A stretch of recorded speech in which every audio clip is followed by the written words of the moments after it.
সমাজ লোকালের একটি গুরুত্বপূর্ণ তথ্য নিউজ করার পরে অপেক্ষায় থাকা এবং সেই নিউজটা পাবলিশ হওয়া এবং পত্রিকায় সেই লেখাটা দেখা এবং সেই লেখায় যদি কখনো নিজের নামটা থাকে তাহলে কি আনন্দ সৃষ্টি হয় সেটা বোধহয় আমার চেয়ে আপনাদের বোধহয় ভালো জানেন, তাই না? তো আমি আপনাদের সাথে ছিলাম, কিন্তু একটা পর্যায়ে যখন আমার পেশাগত কর্মজীবনে আমি যখন ময়ূরভঞ্জ থেকে বাইরে চলে যাই আর এই ধারাবাহিকতা চর্চা করার সুযোগ হয়নি। পরবর্তীতে রাজনীতির সাথে সম্পৃক্ত হইত, এই রাজনৈতিক দামোদরের সাথে উন্নতার জীবন পরিচালনা করতে যে আমরা সংবাদ তৈরি করেছি, কিন্তু সংবাদকর্মী হিসেবে কাজ করতে পারিনি। আপনারা সংবাদকর্মী হিসেবে এখনো এই দায়িত্ব পালন করছেন, আপনাদের প্রতি আমি আবারও শ্রদ্ধা জ্ঞাপন করছি।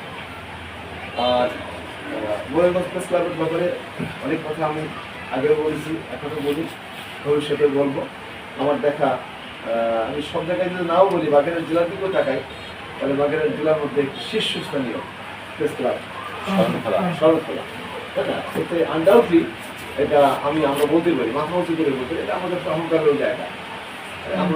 আমি এটা নিয়ে প্রাউড ফিল করি, তাই তো? সুতরাং এই অবস্থানটা আরও সুন্দর হোক, আরও সাবলীল হোক, আরও জাতীয় মানের হোক, আমি সেই আশাবাদ ব্যক্ত করি। ভবিষ্যতে আপনারা স্থানীয়ভাবে যদি স্থানীয় কোনো পত্রিকা প্রকাশ করতে পারেন তাহলে আমাদের মানটা আরও বৃদ্ধি পায়। অনলাইন পোর্টাল হোক, অথবা যদি আমাদের প্রিন্টিং কিছু আপনাদের তৈরি করতে পারেন, সেক্ষেত্রে উদ্যোগ গ্রহণ করলে